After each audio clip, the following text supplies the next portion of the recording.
खबर है भारत से। भारत के एक बड़े सियासतदान यानी कि भारत की एक बड़ी सियासी जमात कांग्रेस के सरबराह राहुल गांधी को गुजरात की एक अदालत ने 2 साल उम्र कैद की सज़ा सुना दी। उनके ऊपर केस ये है कि उन्होंने मोदी की तौहीन की है, यानी कि उन्होंने भारत के महामंत्री, भारत के वज़ीर आज़म नरेंद्र मोदी की तौहीन की है। उन्होंने एक जलसे के दौरान भारतीय महामंत्री यानी कि भारत के वज़ीर आज़म नरेंद्र मोदी को चोर कह के पुकारा था और उनकी बाकी जमात के भी कई अहम रहनुमाओं को चोर कह के पुकारा था। जबकि ये जो केस है जिसमें भारतीय कांग्रेस के सरबराह राहुल गांधी को सज़ा सुनाई गई है, ये केस 4 साल पुराना है। यानी कि ये केस 4 साल पहले भारतीय कांग्रेस के सरबराह राहुल गांधी के ऊपर दायर हुआ था, जिसमें आज राहुल गांधी को 2 साल उम्र कैद की सज़ा सुना दी गई। जबकि कांग्रेस के सरबराह राहुल गांधी को ये जो सज़ा सुनाई गई है, ये भारतीय सूबे गुजरात के शहर सूरत में एक अदालत मौजूद है, जिस अदालत ने राहुल गांधी को ये सज़ा सुनाई है। जबकि इस सज़ा के मौके के ऊपर राहुल गांधी अदालत के अंदर खुद मौजूद आए थे। जबकि कांग्रेस के सरबराह राहुल गांधी को इस केस में सज़ा सुनाने से फ़ौरन बाद जज ने इस केस में उन्हें ज़मानत भी दे दी और उन्हें यह भी कहा कि वो 30 दिन के अंदर अंदर इस सज़ा के ख़िलाफ़ अपील कर सकते हैं। जबकि राहुल गांधी सज़ा सुनाए जाने के वक़्त खुद अदालत में मौजूद थे और सज़ा के वक़्त उनका कहना था कि उनका मकसद किसी के जज्बात को ठेस पहुँचाना नहीं था, बल्कि करप्शन और बदनवानी को उजागर करना था। अब ये सारा मामला क्या है था। भारतीय कांग्रेस के सरबराह राहुल गांधी ने एक आम इंतखाबात के दौरान एक जलसे में 2019 में एक जलसे में कर्नाटक में एक जलसे से ख़िताब करते हुए भारतीय महामंत्री यानी कि भारतीय वज़ीर आज़म नरेंद्र मोदी को चोर कह के पुकारा था और साथ में उन्होंने बोला था कि तमाम के तमाम चोरों के नामों के साथ मोदी ही क्यों लगता है।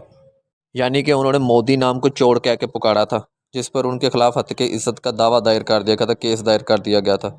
राहुल गांधी ने इस जलसे में ख़िताब करते हुए बोला था कि आपने राफेल हथियारों की डील में पैसे खाए, करप्शन किए और 30,000 करोड़ की आपने टोटल राफेल हथियारों की डील में करप्शन की और ये करप्शन किया गया सारा का सारा पैसा आपने अपने दोस्त अनिल अंबानी के अकाउंट में ट्रांसफ़र कर दिया। जो भारतीय कांग्रेस के सरबराह थे राहुल गांधी, उन्होंने कर्नाटक में अपने एक जलसे के दौरान बोला था कि ललित मोदी चोर है, नीरू मोदी चोर है, नरेंद्र मोदी चोर है, नील अंबानी चोर है, ये सारे के सारे चोरों का एक गिरोह है और इन तमाम के नामों के साथ मोदी लगता है। जबकि इस सज़ा सुनाए जाने के फैसले के ऊपर राहुल गांधी की जमात कांग्रेस का भी एक रद्द-ए-अमल सामने आया है। कांग्रेस के सदर मल्लिका अर्जुन खड़गे ने बीजेपी हुकूमत को डिक्टेटर करार दिया है और कहा कि राहुल गांधी सिर्फ और सिर्फ मौजूदा हुकूमत के स्याह कारनामों को उजागर कर रहे हैं, इसलिए मौजूदा हुकूमत इनसे खौफजदा है। जबकि उन्होंने कहा कि मौजूदा हुकूमत बीजेपी खुद को छोड़कर बाकी सब पर उंगली उठाती है। जबकि कांग्रेस की जनरल सेक्रेटरी और राहुल गांधी की बयान प्रियंका गांधी का भी एक बयान सामने आया, जिसमें उन्होंने बोला है मौजूदा गवर्नमेंट पूरे ज़ोरों शोर के साथ राहुल गांधी की आवाज़ दबाने की कोशिश कर रही है, मगर उनके भाई राहुल गांधी ना तो कभी खौफजदा हुए हैं और ना ही कभी खौफजदा होंगे। वो ना ही कभी डरे हैं और ना ही कभी डरेंगे।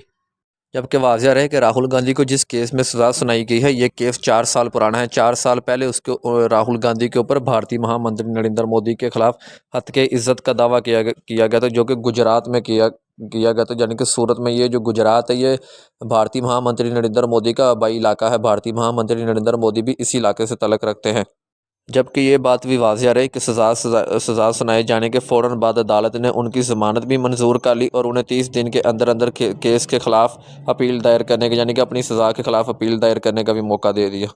जबकि आप सबका राहुल गांधी की सज़ा को लेकर क्या राय है, अपनी राय का इज़हार कमेंट सेशन में कमेंट्स करके ज़रूर कीजिए।